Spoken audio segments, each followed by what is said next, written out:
tarde. Hoje é dia 26 de janeiro de 2018.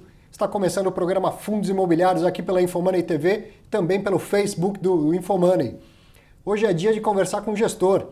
Tem fundo novo no mercado, né? Você deve ter acompanhado a Alianza Trust Renda Imobiliária.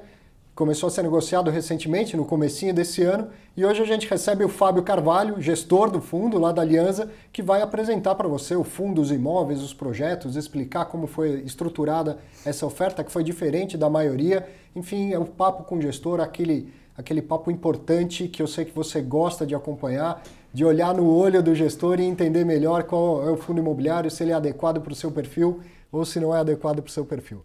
Já, depois dos destaques, porque hoje não vai ter fato relevante pelo seguinte: esse programa está sendo gravado e não ao vivo. Eu tirei uns diazinhos, estou descansando um pouco, mas deixei gravado esse programa. O Fábio fez a cortesia de vir aqui gravar com a gente para que não ficasse sem programa na sexta-feira. Então eu não vou trazer fatos relevantes, mas trouxe um destaque bem bacana que eu quero que você acompanhe comigo aqui, ó. Eu peguei lá o relatório Estratégias da Rio Bravo, relatório de dezembro de 2017, e eles fizeram um estudo bem completo do mercado de fundos imobiliários. Mais uma vez eu vou trazer assim alguns destaques desse relatório, mas eu recomendo a leitura. Então, primeiro esse gráfico aqui, ó, desde 2011 tem o IFIX com a variação do PIB e a variação do CDI. Então, olha que interessante a correlação positiva com o PIB e negativa com o CDI. O que eu estou querendo dizer? Quando a taxa de juros sobe, isso prejudica a cotação dos fundos imobiliários em bolsa. E, ao mesmo tempo, prejudica o PIB, ou vice-versa. É muito difícil explicar. A correlação não explica a causalidade. Não dá para dizer quem explica quem. Mas quando a taxa de juros está muito alta, isso é ruim para o PIB, isso é ruim para o mercado de fundos imobiliários. Quando a taxa de juros cai, o PIB tende a recuperar e, da mesma maneira, o IFIX tende a recuperar. Ou seja, o mercado de fundos imobiliários melhora. Então, tem aqui um belo estudo, um gráfico desde 2011, que é o que marca o início do cálculo do IFIX. Depois, uma correlação aqui com o dividend yield do IFIX e o retorno do NTN-B 2024. O que eu estou falando aqui? A média paga de rendimentos pelos fundos imobiliários que compõem a carteira do IFIX, esse é o yield, e a NTN-B é o Tesouro IPCA que você tem disponível no seu Tesouro Direto. Então, o que o Rio Bravo está comparando? Que, historicamente, os fundos imobiliários, esse yield, ele tem que ser superior ao que paga a NTN-B, o Tesouro IPCA. Digamos que se o Tesouro IPCA está pagando agora IPCA mais 5% ao ano, era de se esperar, de acordo com o spread médio anterior, que é de 3,2%, que o yield dos fundos imobiliários, aquilo que você espera receber ao longo de um ano de rendimento, fosse 3,2 pontos percentuais acima. Então, se o Tesouro IPCA estiver pagando IPCA mais 5, você deveria esperar receber 8,2 de rendimentos dos fundos imobiliários. Isso porque eles acompanham isso há muito tempo e, historicamente, chegaram à conclusão de que esse spread médio é de 3,2. E agora, pode pôr de novo na tela, Marcinha, agora está com 2, apenas 2. E aí? O fundo imobiliário está caro? O fundo imobiliário vai cair? Ou o que vai cair é o spread médio das NTN-Bs, ou simplesmente o spread médio mudou, 3,2 é passado, e daqui para frente a gente escreve uma nova história em que esse spread vai diminuir.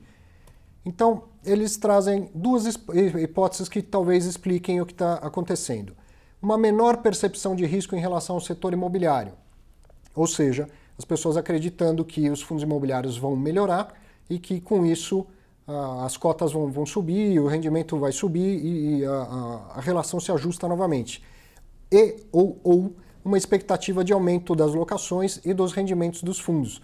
Então, mais uma vez, esse spread que seria de 2, agora pode trazer para mim, como eu sempre falo que fundo imobiliário é um ativo de renda variável, e isso significa que a renda pode variar tanto para menos quanto para mais, talvez a expectativa dos agentes, a expectativa dos investidores é que no futuro essa renda comece a aumentar.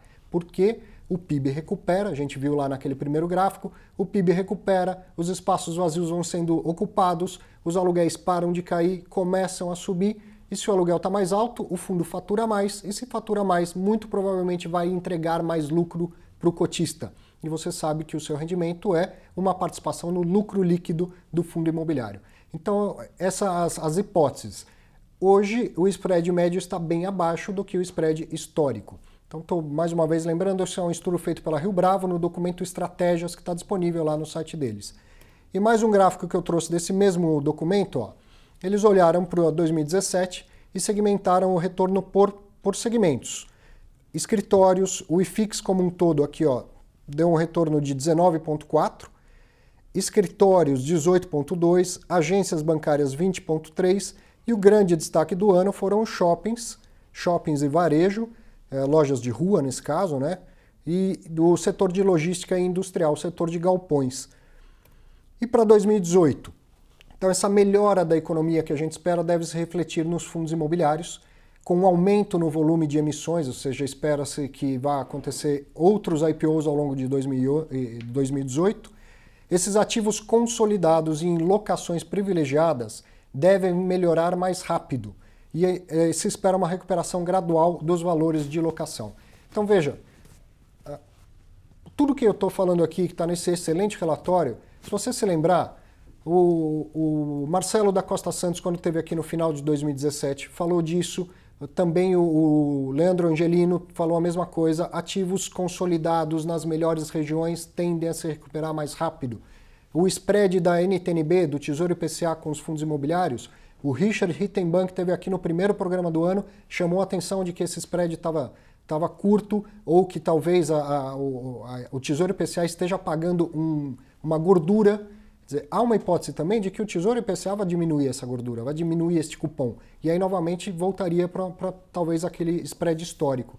Então, tudo isso vem sendo estudado por diversas fontes diferentes e aqui no relatório eu vejo uma consolidação desses estudos, dessas opiniões.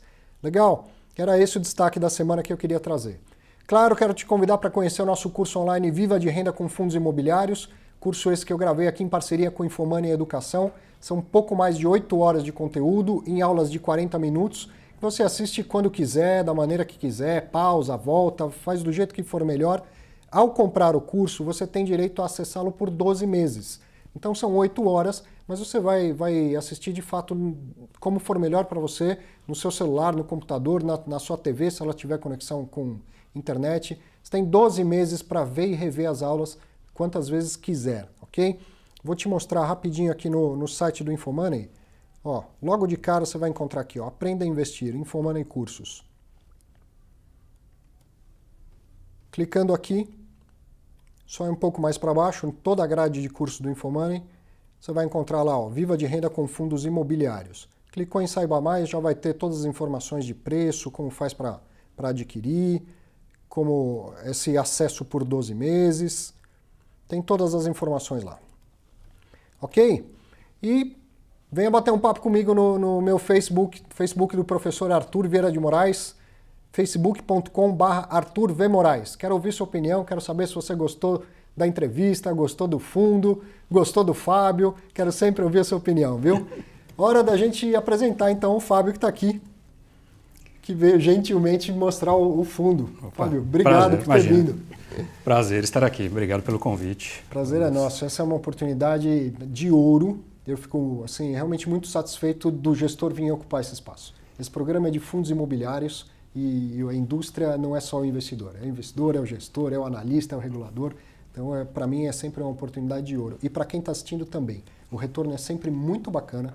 As pessoas comentam mesmo e adoram quando um gestor se dispõe a vir aqui mostrar a cara, mostrar o fundo para eles. Não, obrigado, é um prazer. Acho que é importantíssimo esse diálogo entre investidores, gestores e todos os participantes da indústria, né? Porque é uma indústria, na minha visão, ainda em início de desenvolvimento no nosso país. Então, acho que esse trabalho é super importante de aproximar investidores, gestores, consultores, todo mundo envolvido na indústria, porque tem muito para ser feito ainda nessa indústria de investimentos. A gente está vendo fundos. Um crescimento que está em curso, mas é só o começo, né? O potencial é muito maior, né? Sim, não, sem dúvida, sem dúvida. Eu acredito que o veículo fundo imobiliário, que para mim é o mais eficiente para um investidor individual, para uma pessoa física acessar investimentos imobiliários, ele ainda é embrionário no Brasil. Houve uma fase ali entre 2010 e 2012 que muitos fundos vieram ao mercado, depois de uma fase inicial lenta, Mas aí também parou um pouco pela situação do próprio país, pelos anos seguintes, parou tudo. IPOs de ações, enfim, quase tudo parou. O pessoal correu para a Selic ali, correu para a renda fixa básica. E o movimento, que eu diria, de nascimento dessa indústria, meio que foi congelado e está retomando agora. Então, eu acho que temos um ciclo reiniciando para o desenvolvimento dessa indústria de fundos imobiliários, de levar o investimento imobiliário sobre essa, diria, roupagem mais eficiente, mais eficaz, que é o fundo imobiliário para o investidor, pessoa física. Então, acho que estamos de novo no começo. O começo foi parado, congelado pela crise, e agora a gente está recomeçando o ciclo de crescimento desse tipo de investimento, com certeza. Bom, você já estava no mercado desde o primeiro ciclo, na verdade, muito antes disso. Então, conta pra gente da sua história no mercado e apresenta a Alianza também para quem ainda não conhece. Claro. Sim, eu no mercado já há bastante tempo. Na verdade, comecei uma carreira em mercado financeiro, como gestão de investimentos, em 95. Então, já faz um tempinho bom aí. Estou bem conservado, mas já vem aí um bom período aí, mais de 2 décadas aí. Então, eu comecei em 95, não com ativos imobiliários, mas com ativos mais líquidos, gestão de fundos de ações, gestoras de fundos de ativos mais líquidos, mais de renda variável sempre. Como você bem coloca, fundos imobiliários são renda variável, eles não são renda fixa. Eu tenho uma carreira que começou em 95 com renda variável, em gestoras de fundos de renda variável, algumas grandes, bem-sucedidas gestoras de fundos. E depois de um bom tempo na renda variável, ações. Em 2007, eu fui para o lado do imobiliário, do real estate, participando da criação de uma empresa que existe até hoje, chamada TRX, que tem alguns fundos listados, tem alguns fundos não listados, porque acho que uma coisa importante de se pontuar é isso, o mercado que se enxerga dos fundos imobiliários listados na Bolsa é uma parte desses fundos. Uma parte menor. Existe uma parte muito grande do que a gente chamaria de fundos privados, né, dos fundos que não são alvo de oferta pública de negociação em Bolsa, que é normal nesses mercados. O mercado de REITs americanos, existe um grande mercado de REITs públicos, existe um enorme mercado de REITs privados também. É uma estrutura muitas vezes tributária, para otimizar questões societárias, governança, transparência. Existe o mercado de fundos listados na Bolsa, existe um mercado que muitas vezes eles se conversam, mas dos fundos imobiliários não listados na Bolsa. E pertence a 5, 6 cotistas, às vezes uma grande família. Às vezes uma grande família, um único cotista em alguns momentos, usam como um veículo para fazer seus investimentos imobiliários. E muitas vezes são investidores que têm uma cabeça ou um interesse diferente dos outros. Quero dizer, muitas vezes usa-se esses veículos de fundos imobiliários privados para fazer investimentos na fase do desenvolvimento. Um apetite de risco diferente. Então, desde compra de terreno, aprovações, construção, projetos que muitas vezes levam pelo menos 2, 3 anos ou mais, sem gerar renda, e precisando de aportes sucessivos, eventualmente aportes que podem variar dependendo de situação de projeto e de orçamentos, de construção e tal. Então, existem veículos que muitas vezes são para um investidor que tem um apetite não pela renda, mas pelo desenvolvimento e usa o veículo. E existe o veículo listado na Bolsa para aquele investidor, que esse está crescendo, mas eu acho que ainda tem muito para crescer, é o que a gente estava falando, que é para o investidor focado na renda, um veículo ótimo, na minha visão, ou melhor veículo, para o investidor que quer uma renda imobiliária de alta qualidade, com características muito boas de liquidez, de transparência, de governança, comparado com investir em imóveis diretamente, né? O pessoal costuma falar que no Brasil o brasileiro gosta muito de investimento imobiliário, mas muitas vezes quando você escuta isso e você tenta prolongar a conversa, você percebe que tem muito investimento imobiliário sendo feito hoje que poderia ser melhor realizado se fosse feito num fundo, se fosse feito em todo mundo, né? Para quem está construindo e para quem vai investir. Né? Para todo mundo. Há N vantagens num fundo imobiliário, para certos tipos de investimento, claro. E para o investidor, mais vantagens ainda, porque não é só o benefício tributário, como o benefício da liquidez. Você tem um investimento num fundo imobiliário, você quer hoje vender 10% da sua posição, você vende agora 10% da posição. Você não vende 10% de um apartamento que você comprou, você até poderia vender tecnicamente, mas isso é inviável na prática, todos sabem disso. Então existe uma grande diversificação de portfólio, né, às vezes com valores muito, muito pequenos, você consegue acesso a portfólioos, você está exposto a um portfólio de centenas de milhões de reais às vezes, com investimento de 5 mil reais, 10 mil reais, pequenos investimentos. Um pouco essa é a visão dos fundos imobiliários listados, né? Proporcionar aos investidores esse acesso a esses ativos com esse veículo ótimo. Então, voltando só à experiência, né? Então, eu participei do começo da TRX em 2007, fiquei nesta empresa 6 anos, um pouco mais de 6 anos e meio. E depois a gente montou a Aliança. A Aliança é uma empresa recente, então a Aliança é uma gestora que foi montada recentemente para participar disso, que a gente acredita ser um novo ciclo, uma nova oportunidade nesse mercado.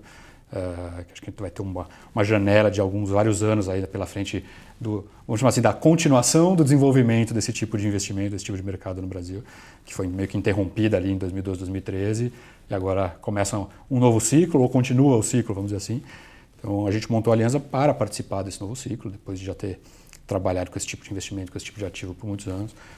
Meu sócio Ricardo está na indústria até antes de mim, de começo de 2006, trabalhou na Bracor, que foi uma grande pioneira dos investimentos imobiliários aqui no Brasil, a empresa do Sanzel, aquele investidor americano, no comecinho ali da empresa, trabalhou na São Carlos, que é outra empresa conhecida, e trabalhou na TRX comigo.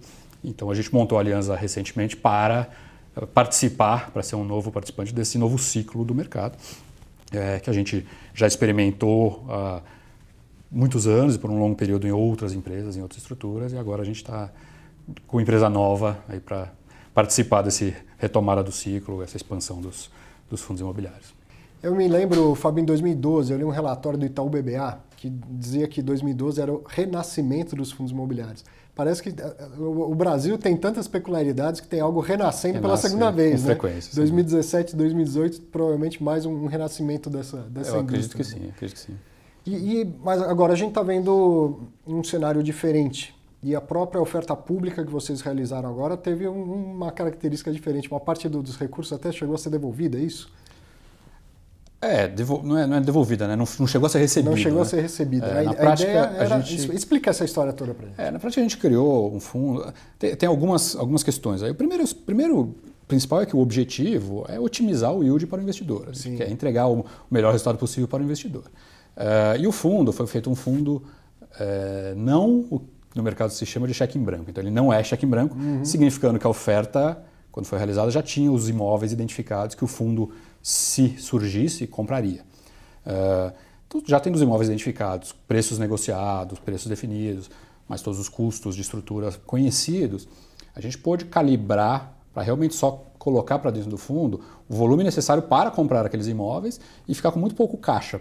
Certo. Por quê? Porque hoje em dia, isso um pouco da regulação, da tributação se alterou ao longo dos últimos anos. Hoje em dia a tributação dentro de um fundo imobiliário do caixa, ou seja, do dinheiro não alocado em ativos imobiliários, mas alocado em CDI, em renda fixa básica, é uma tributação pesada, é tributado como se fosse uma pessoa jurídica investida em CDI, em renda fixa. Sim.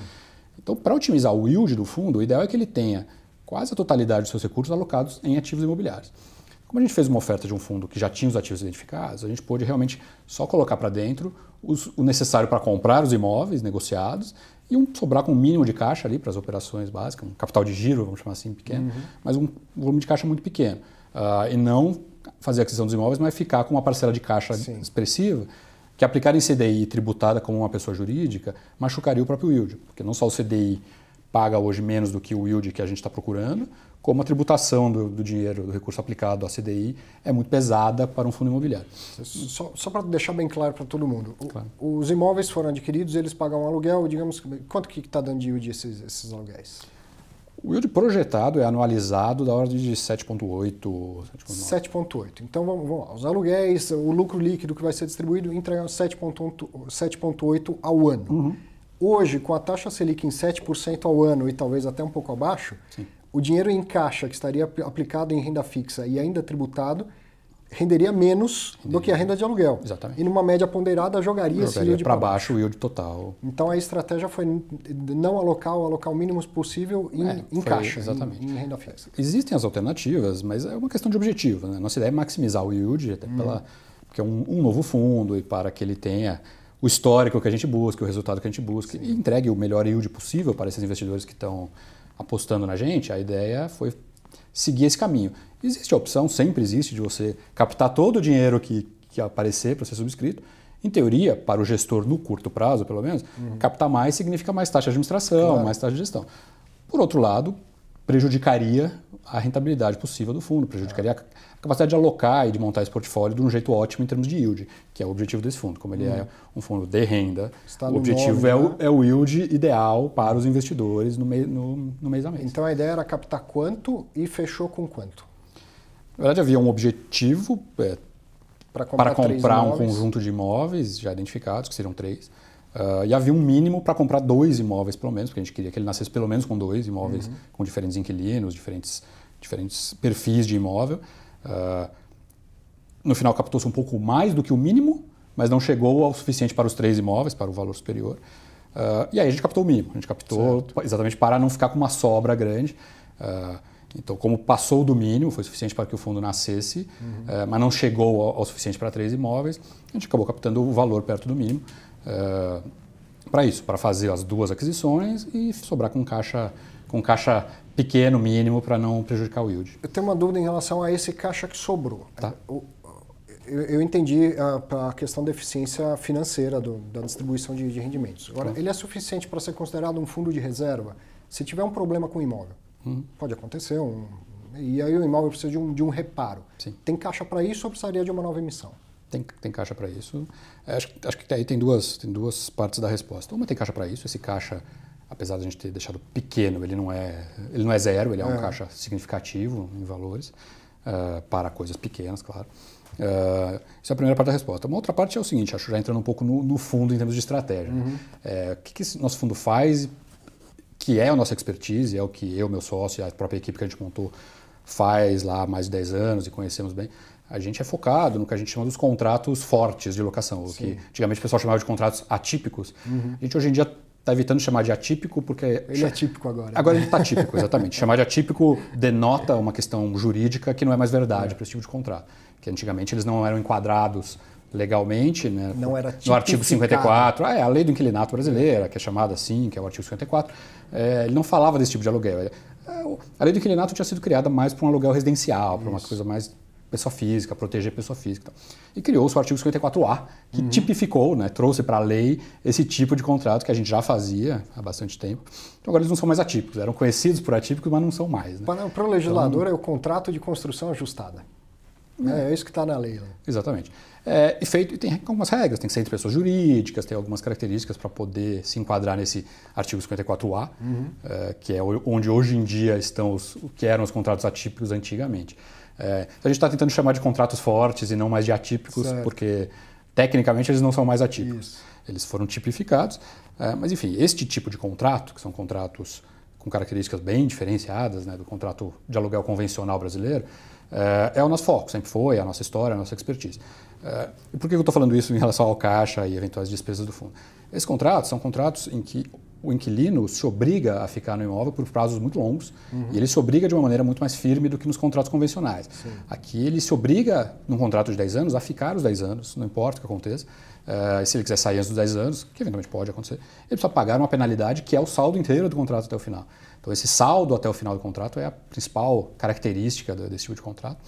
Mas não é a única. Uma outra característica também é o seguinte, o inquilino se obriga a fazer toda a manutenção por contrato. Esses contratos, diferente de um contrato de locação convencional, são contratos de 80 páginas em que o inquilino se obriga a fazer manutenção, se obriga a fazer vistoria fotográfica anual, entregar a vistoria fotográfica e fazer qualquer correção pedida. Certo. E futuramente, quando entregar o imóvel, se acontecer, entregar no estado que pegou, com vistoria, com tudo isso. Então, assim, os imprevistos e surpresas estão por conta dos inquilinos. Exatamente. Os imprevistos e surpresas nesse tipo de contrato são muito, muito incomuns. São realmente imprevistos e muito raros. Mesmo esses contratos também obrigam o inquilino a manter seguro, para eventuais sinistros no imóvel, a custa do inquilino, manter sempre válido, entregar todo ano. Então, assim, tem toda uma amarração de seguros, de manutenção programada, de vistorias e de obrigações amarradas em contrato, que os imprevistos nesse tipo de contrato, em vários tipos de imprevistos, tendem a ser realmente raros e difíceis. Certo. Então, acho que, voltando para o caixa, o volume de caixa que a gente ficou realmente poderia cobrir alguma eventualidade, mas muito difícil disso acontecer, pelo menos por vários anos à frente. Então, não vemos muito a probabilidade como sendo muito baixa de alguma coisa do tipo acontecer. E novas captações para expansão? Tem projeto de fazer esse fundo crescer, amanhã comprar mais imóveis? Sim, a ideia é que esse seja o nosso fundo de renda. Então, a ideia não é ter um fundo Aliança 1, Aliança 2, 3, 4, 5, que cada um tenha um imóvel. Tamanho é relevante? Assim, de tudo que a gente vê desde 93, é uma lição que o mercado aprendeu? Tamanho é relevante nesse mercado? Eu acho que o tamanho é relevante. Tamanho tem prós e contras, tá? Vamos ser claro nisso. Alguns dos prós de tamanho, que eu acho que se sobrepõem aos negativos, mas Um deles é diluição de custo. A estrutura fundo ela é ótima tributariamente, a transparência é valiosa, a governança é valiosa, mas transparência, governança, controle, custa. Gestor, administrador, auditor, taxa de CVM, a própria regulação da Bolsa, ser um fundo listado na Bolsa, tudo isso custa. Muitos desses custos são custos fixos, quero dizer fixos, em reais. Certa tarefa ou certa... Ou seja, eles são proporcionalmente maiores de acordo com o tamanho certo serviço contratado pelo fundo custa R$20 mil. Independente do fundo ter 100 milhões ou 500 milhões ou o que for. Então essa diluição de custo fixo pode beneficiar o yield, que de novo é o objetivo principal, é otimização de yield. Então, nesse sentido, escala ajuda. Uma escala maior, com uma diluição maior de custo fixo ajuda para o yield final, que é o objetivo final. Ajuda, vamos dizer assim, na transmissão entre aluguel e dividendo distribuído efetivamente para o cotista. O tamanho ajuda nisso, por causa dessa questão do ganho de escala. Fora isso, o tamanho, é claro que isso não é uma verdade absoluta, depende um pouco do tipo de ativo, mas o tamanho ajuda também em termos de risco, de portfólio. Quer dizer, maior tamanho eu vou estar exposto a um número maior de imóveis e de inquilinos, de riscos de crédito, vamos chamar assim, e de riscos de região, enfim. É possível uma diversificação de risco, mas é claro que aí depende um pouco da situação. Tamanho por si só não quer dizer diversificação. Eu poderia, obviamente, comprar não é o meu foco, não é o que nós fazemos, a gente poderia comprar um shopping por 500 milhões. Isso. Não deixa de ser um ativo só, apesar da escala. Então, mas no nosso negócio, como os imóveis são imóveis que a gente chama de médios, o tamanho ajuda na diversificação. Potencialmente, a gente quer esse tamanho também para diversificação de risco, em termos de saúde do portfólio e de previsibilidade. De alguma maneira, a gente entende que o investidor que vai atrás de um fundo imobiliário de renda listado, ele não quer susto. Ele quer uma renda, ele quer aquela renda com uma visibilidade, com uma previsibilidade.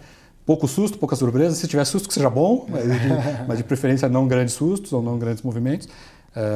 Eu acho que tamanho, até um certo ponto, ajuda nisso. A partir de um certo ponto, você já está suficientemente diversificado. Então, tem o objetivo de crescer o fundo ao longo do tempo. Sim. O objetivo é que esse fundo cresça com novas ofertas. De uma forma similar, novas ofertas aconteçam quando existirem ativos identificados. Então, não, de novo, cheque em branco para jogar dinheiro no caixa e procurar o ativo.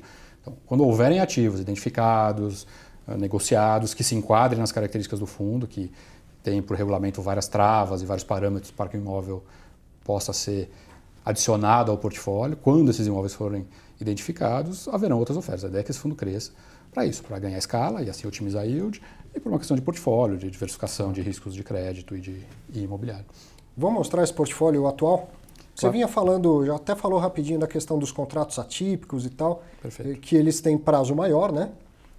Quem está assistindo está acompanhando aqui na tela. Não tem aquele risco de ação revisional. O pessoal sabe, né? Eu acho que isso já vem sido bastante entendido pelo investidor, né? Tem um risco menor para o fluxo de caixa, né? Um risco menor de fluxo de caixa. Aí aqui você começa a mostrar o portfólio alvo do fundo. Isso. O imóvel 1 e o imóvel 2, que depois a gente vai ver umas fotos aqui. Exatamente. Só para uma coisa que fique clara, a gente chama de portfólio-alvo, porque agora a gente está em fase final de diligência. Né? Conforme o fundo nasceu, e ele nasceu bem no finalzinho do ano, ele nasceu dia 27 de dezembro, até aquele momento em diante a gente começou legalmente e formalmente a executar as opções de compra que ele tinha com diligência, ainda em andamento. Então, a conclusão das aquisições ainda está por vir. Por enquanto, o patrimônio do fundo é dinheiro. Por enquanto é dinheiro explorando a parte final da diligência destes imóveis. E conforme as aquisições terminarem, haverão, claro, os devidos fatos relevantes e a notificação para o pessoal que a aquisição está totalmente fechada. Esse programa está indo ao ar no dia 26, hoje é dia 17. Dia 17, isso. É possível que até dia 26 já tenha saído alguma aquisição definitivamente ou demora mais um pouco isso? Boa pergunta, depende do batalhão de advogados olhando a documentação, mais do que de mim, por mim. Já estava tudo assinado, né? Então, eu acho difícil responder isso, pelo imponderável do jurídico, de certidões. Principalmente você tem a transação de imóveis no Brasil, ela tem uma parte burocrática consideravelmente pesada, em termos de pedido de certidões, quando o vendedor está em uma certa cidade, o imóvel está em outra cidade, você precisa de certidão na cidade do vendedor, certidão na cidade do imóvel, certidão na cidade... Então, assim, a amarração legal de diligência de aquisição imobiliária no Brasil, para ser feito com cuidado, para ser feito com diligência, leva um tempinho razoável. E muito tem isso, espera de certidões que foram pedidas antes da virada do ano, mas no final do ano, cartórios, afins fizeram tudo ficar mais todo mundo de férias e tal, enfim. Então a gente está numa fase aí de finalizar, já avançado, mas de finalizar a diligência para realmente esses imóveis serem propriedades do fundo. Hoje eles são opções de compra que o fundo tem e está exercendo com essa fase de diligência final acontecer. Então, vamos lá. Vamos a eles. São 2 imóveis, né? Então o portfólio, como a gente disse, a gente queria que ele nascesse com mais de um imóvel, com mais de um crédito, para já ser logo no começo um fundo que não seria monoativo ou monoimóvel. Uma coisa que aconteceu muito naquela fase de 2010 a 2012 ali, foram fundos que vinham ao mercado com ativo só, estavam sendo usados como um veículo tributário, eficiente, mas vinham com um imóvel só e muitos ficaram com um imóvel só, inclusive, até hoje, que não é o nosso plano. Então, mesmo para nascer, a gente queria que já nascesse com 2, pelo menos. Então, o mínimo da oferta foi calibrado para que fossem, no mínimo, 2 imóveis. E aí, se a oferta saísse maior, ou nas futuras emissões, aí a gente vai crescendo esse portfólio. Mas o plano foi que o mínimo fosse para pelo menos 2 imóveis, para que já nascesse dentro do espírito de que ele não é monoativo ou monousuário, nem no primeiro momento. Os imóveis são um em São Paulo e um no Rio de Janeiro, cidade de São Paulo, cidade do Rio, não estados. A gente costuma dizer, só no conceito antes de entrar na prática dos imóveis, que a gente olha investimentos por que a gente chama de um tripé de análise. Né? O que é o tripé? Uma parte é a estrutura, que significam esses contratos que a gente está falando agora, esses contratos fortes, com multa integral, com garantias adicionais, que a gente comentou já. Esse é um dos pés. E os outros 2 são o que a gente chama de crédito e o real estate, a parte imobiliária. Crédito é o seguinte, eu estou assinando um contrato de 10 anos ou 12 anos com um inquilino, esse inquilino precisa sobreviver 10 anos, 12 anos, de preferência saudável, crescendo, expandindo seus negócios. De pouco adianta eu ter 10 anos de contrato com uma empresa que está numa situação muito difícil, que não vai sobreviver a 10 anos. Então, assim, a análise de crédito é uma parte integrante do nosso negócio muito, muito forte. E para isso a gente tem equipe, analista, eu mesmo tenho uma longa carreira de análise de investimento em ações, de renda variável, de análise de crédito, de balanços e tal. Então, isso é um outro pé extremamente importante. E, por fim, a parte imobiliária. O que eu quero dizer com isso? No final também estou falando de 10 anos de contrato, mas 10 anos passa. Eu mesmo já faço isso há mais de 10 anos, esse tipo de investimento. Então, os 10 anos parece bastante hoje em dia, mas os 10 anos passam. Isso aí. E aí, o que eu tenho? Qual é o lastro? Inquilinos passam, imóveis ficam. Inquilinos passam, imóveis ficam. Outros investidores eventualmente vão comprar cotas desse fundo em outros momentos, mais à frente, com esse contrato já decorrido, uma parte. Então, o lastro imobiliário para a gente também é muito importante. O que eu quero dizer com isso? A gente busca imóveis que sejam pouco específicos, ou seja, que outros inquilinos um dia poderiam usá-los, então isso incrementa a liquidez daquele ativo no futuro.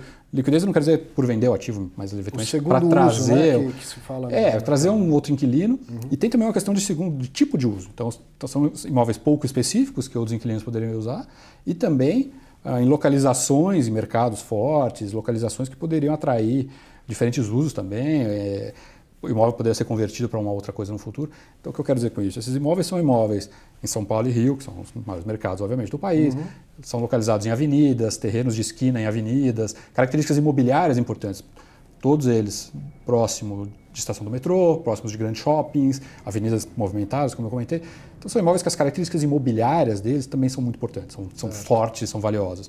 Então, eu tenho 10 anos de contrato aqui, por 10 anos o inquilino não pode sair, eu também não posso tirá-lo de lá. O contrato forte, né, nosso contrato, ele não permite que nenhum dos 2 lados saia do contrato, então nem o inquilino pode deixar de pagar os 10 anos, como eu não posso tirar ele de lá para fazer um prédio no terreno, por exemplo. Mas ainda assim, de novo, os 10 anos passam. E aí? O que você tem na mão? Onde esse imóvel está e o que ele é, o que ele poderia ser usado de novo. Então a gente olha muito a parte imobiliária. Enfim, então esse tripé de estrutura, crédito e imóvel é o que sempre baliza nossas decisões quando buscamos um imóvel, entrar em qualquer tipo de negociação. Precisa parar de pé nesse tripé, cada coisa que a gente olha, cada coisa que a gente procura. Em termos práticos, os imóveis, um deles no Rio de Janeiro é um imóvel que foi feito nesse tipo de contrato forte, então um build-to-suit, né, um imóvel feito sob medida para a Atento. Atento é uma empresa que hoje em dia é de BPO, Business Process Outsourcing, é uma empresa que está fazendo muitos serviços de terceirização, de back-office, de guarda de documento. Ela, inclusive, comprou a Interfile aqui no Brasil, que era uma empresa de guarda de documento muito grande, e que tinha uma empresa que prestava serviço para a parte imobiliária, inclusive, de certidões de documentação. A Interservice, que é controlada pela Interfile, que hoje é tudo parte do Grupo Atento, é um grande player nessa parte de guarda de documento, digitalização de documento, parte de documentação de ativos imobiliários também via Interservice. Então, assim, é uma empresa que tem crescido muito nesse mercado aí de serviços de BPO, que eles chamam, dessa terceirização de back-office, de serviços. E é uma empresa de capital aberto, com informações públicas. Então, assim, a parte de crédito, todos os nossos ativos sempre são travados em regulamento, com uma certa qualidade de crédito, de nota, de rating de crédito. Então, a gente está sempre normalmente falando de empresas de grande porte, multinacionais, de capital aberto, para que a gente tenha informação. Então, essa empresa tem capital aberto, ou seja, ela é listada na Bolsa de Nova York, publica, ela está sediada lá, listada na Bolsa de Nova York, publica informações trimestrais, como uma empresa listada na Bolsa daqui, você tem acesso a informações, a apresentações deles, acesso aos executivos, a saber o que está acontecendo na empresa e acompanhar aquilo com o tempo. E a empresa está muito bem, está muito saudável, um nível de endividamento mais baixo da história, boas características, eu diria, atualmente, forte e se fortalecendo nos últimos trimestres, né, períodos. E o segundo imóvel é para uma empresa, ele está alugado por uma empresa chamada Air Liquide, que é uma empresa francesa, que se autodenomina de gases industriais. Eu vou pedir só para a Márcia pôr na tela, enquanto você fala, a gente está vendo as fotos do imóvel. Vou colocar o imóvel 1, isso. Né? Esse que está alocado para Atento, esse aqui fica em... Ele fica no Rio de Janeiro, quase colado ali no Shopping Nova América, que é um shopping de mais de 80 mil metros de ABL, um shopping muito importante no Rio, onde tem a estação Nova América de transporte público, é um shopping significativo ali no Rio de Janeiro, e ele está na mesma avenida onde o shopping fica, que é uma avenida muito grande, muito importante ali, chama Avenida Dom Helder Câmara, e ele é um terreno de esquina, um prédio de esquina dessa avenida, ali próximo do shopping. Tem muita coisa em volta importante, mas o shopping é o destaque principal, que é o mais próximo, e é um shopping muito importante. E o 2, que é aqui de São Paulo? O 2, que é aqui em São Paulo, que também ele fica um terreno de esquina, de duas avenidas, ele fica na Avenida Presidente Wilson, que é a ligação de São Paulo ali com a ABC, você seguindo a Presidente Wilson, que é uma avenida bem longa, você sai da Zona Leste de São Paulo e entra no ABC, chegando em São Caetano principalmente. E ele fica numa esquina de duas avenidas, essa avenida e uma outra avenida menor ali da região. Então é um terreno quadrado, de esquina, uma localização muito boa. Ali próximo existe uma nova estação do metrô, que é relativamente recente, e que está mais ou menos 3 quarteirões do imóvel. E próximo a ela um shopping. Então tem a estação do metrô, um shopping, uma lógica parecida de estar numa avenida, numa região muito densa, muito populosa, e que tem um viés positivo como região, na nossa visão. Porque é uma região que tem se desenvolvido, tem mudado de vocação, o que era mais armazém está mudando. Esse imóvel, do outro lado da rua dele, tem um prédio residencial recém-entregue de uma das grandes incorporadoras de São Paulo, de capital aberto, um dos grandes players de incorporação, já lançou, construiu, entregou um prédio residencial do outro lado da rua desse imóvel praticamente. Por quê? Porque recentemente o metrô chegou ali, um shopping foi aberto, então uma área que está se desenvolvendo. Então, assim, o inquilino dá um uso bem diferente aqui. O inquilino dá um uso bem diferente, que é o uso que era da região. Aquela região ela era de armazém, de logística, por muitos anos. Isso vem lá dos anos 70, 80 e foi gradualmente migrando. Então ele não é o imóvel da fábrica da Liquid, não, ele é logística pura, não é uma fábrica, nenhuma fabricação aí. Fábricas, ativos industriais a gente evita por questões de aquele segundo uso, aquela liquidez que você está falando fica mais restrita. É específico. Uma fábrica de verdade, ela foi feita para aquela atividade, para aquele processo produtivo. Então a gente evita fábricas. Isso aqui é um centro de distribuição.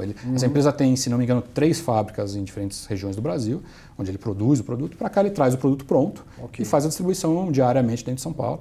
O produto dele é literalmente oxigênio, é um produto um pouco importante para a gente. Literalmente ele faz oxigênio, aqueles cilindros de oxigênio que a gente vê, às vezes, ao lado de prédios de hospital, em clínicas, e muitas vezes nas próprias residências, porque eles entregam até para o cliente final, pessoa física com dificuldade respiratória, aqueles cilindros de oxigênio. Essa empresa é o líder mundial desse negócio, que é um negócio muito bom, é um negócio de margens muito altas. Hoje em dia, tem poucas empresas no mundo que controlam grande parte desse mercado, e essa é a grande líder mundial desse negócio. Então, também é uma empresa de capital aberto, listada na Bolsa da França, no caso, que existe há 115 anos. Então, realmente é uma empresa muito destacada em termos de crédito, de qualidade de empresa, de força, de balanço. E o imóvel de logística dele para o principal mercado dele, que é São Paulo. Então, obviamente, no Brasil, o maior mercado desse cara é a região metropolitana de São Paulo, que é o que ele atende. Ele atende São Paulo até eventual Litoral, Santos e afins, até Campinas. Mais ou menos ele atende tudo, região, vamos chamar, expandida de São Paulo, daquele imóvel em termos de logística. Ambos estão com contratos aí que vão durar pelo menos 10 anos? Ambos estão com contratos longos, a média dá 10 anos. Certo, tem um que é um pouco mais, um que é um pouco menos. Eu estou preocupado mesmo com o nosso horário agora, Fábio. Eu estou vendo aqui no material, você trouxe critérios para novas aquisições do fundo. Achei interessante. Eu acho isso importante, sim, porque aquilo que a gente discutiu é parte muito importante do plano, que esse fundo cresça, que esse fundo vai se desenvolver, vai ter uma história bonita de mercado e crescer e se desenvolver naquela linha que a gente conversou. Mas uma coisa que a gente quis fazer desde o primeiro momento é deixar o regulamento muito travado. Quer dizer, o que a gente faz? Né? Porque o tema do fundo, vamos dizer assim, está ligado à nossa expertise, está ligado ao que a gente conhece, o que a gente sabe fazer, e o mercado que a gente acha que vai crescer muito no Brasil, esse tipo de contrato. E já que é isso que é o nosso foco, é o que a gente sabe fazer, vamos colocar no regulamento, vamos travar ali o que esse fundo vai fazer ao longo da sua vida. Vai ser sempre um certo tipo de contrato, com um certo tipo de inquilino e tal. Fica bem claro para o investidor, né? O que ele está comprando, não agora, não só agora, mas ao longo da vida desse fundo que virá pela frente. Então vai haver uma nova oferta para comprar novos imóveis. Ninguém sabe hoje quais imóveis serão, mas pelo menos a gente sabe e colocou isso em regulamento, quais características eles terão. Legal. E que eles vão seguir sempre essas características. Que são, acho que está na tela, mas tem esse último slide. Basicamente, esses imóveis serão sempre o que a gente chama de não residencial, então são esses usos comerciais por empresas. Nunca plantas industriais, isso está no regulamento mesmo, aquilo que a gente estava falando agora há pouco, ele também está em regulamento, que ele não compra plantas industriais, atividades específicas, que são específicas, como potencialmente contaminam solo, algumas questões assim que a gente evita. Sempre imóveis prontos, entregues, com o inquilino já pagando aluguel, então esse fundo não vai correr o risco do desenvolvimento. A gente até falou, comecinho do papo, que existem fundos, estruturas para fazer o desenvolvimento, comprar um terreno, construir um imóvel do zero e tal. Você não vai Aqui não. Misturar os perfis de risco. O Exatamente. investidor que quiser comprar cota desse fundo, ele deve ter objetivo de renda. De renda, de imóveis que estão prontos, pagando aluguel agora. Contratos de alta qualidade, imóveis de boa qualidade, mas prontos, pagando renda. Esse é o perfil dele, por regulamento, sempre. Então, o que a gente chama de performado, né? Imóveis sem risco de obra, de performance. Sempre esse tipo de contrato, que a gente ainda, até no slide ainda chama de atípico, mas aquilo que a gente disse, deixaram de ser atípico, esses contratos fortes, sempre, definido em regulamento. Rating mesmo, de agência internacional, a menos ou melhor, no caso da empresa ter rating. Prazo mínimo de 5 anos atípicos, então pelo menos 5 anos ou mais nessa fase atípica, sem revisional, com multa integral até o final, com fianças bancárias, garantias adicionais, seguros e tudo isso. E uma remuneração mínima, estava falando também de NTN, de spread aí, uma remuneração mínima de NTN mais 3% ao ano da época da aquisição. Também para garantir o investidor que só vamos comprar quando houver um spread que faça sentido, um prêmio de risco, né? Aquela que você estava mostrando muito interessante da Rio Bravo aí no começo, isso é o prêmio de risco, né? Eu não vou fazer esse investimento para ganhar o mesmo que eu ganharia na NTN, eu quero ganhar um pouco a mais. Ainda que tenha a arbitragem tributária e tal, mas mesmo assim, ninguém faz esse investimento para ganhar a NTN. O pessoal quer buscar algum ganhar mais, renda variável, mas como a gente está comprando imóveis prontos com contratos, a gente consegue travar o prêmio de risco, uma remuneração mínima, para só realmente poder fazer aquisições se elas estiverem superando aquele rentabilidade mínima, que no nosso caso é essa aí. Isso tudo está na política de investimentos lá no regulamento. Está na política de investimento, travado no regulamento. Muito bom, bela prática. Espero que seja copiada por mais gente no mercado. Por fim, rapidinho, o investidor está aqui, está te vendo, está conhecendo o fundo, mas amanhã ele tem uma dúvida. Eu esqueci de fazer uma pergunta, ele está lá. Você fala com a televisão? Porque eu falo também, né? Aí ele está lá. Pô, Arthur, pergunta aquilo, eu esqueci. E ele quer perguntar. Como é que ele faz? Como que vai funcionar o RI desse fundo? A gente vai fazer diretamente, quer dizer, muitas vezes é uma opção, às vezes você tem um administrador do fundo, que é um banco, enfim, você deixa o administrador às vezes atender, mas a gente vai atender investidores diretamente, quer dizer, ter um RI próprio, tem gente na equipe que foi contratada de área de RI de empresas de capital aberto, tem muita experiência e traquejo com isso. Então, a gente vai querer fazer o RI próprio, quer dizer, a gente quer ter a interação direta. Então, basicamente, isso significa, pode nos procurar. No site da Alianza, por exemplo, posso falar o site? Claro, por favor. No site da Alianza, que é www.alianzaconz.com.br, tem dados de contato ali das pessoas e telefone nosso e estamos à disposição. A gente efetivamente, até pelo que a gente quer fazer como um fundo que vai crescer, vai se desenvolver, vai trazer cada vez mais investidores para dentro. A gente ficou muito satisfeito, tem mais de 900 investidores já na primeira oferta, já nos pareceu um número bem legal. Mas o plano é que ele vai crescer. Viu, Marcinho? O site já está no ar para quem já tem aqui, relação com investidores.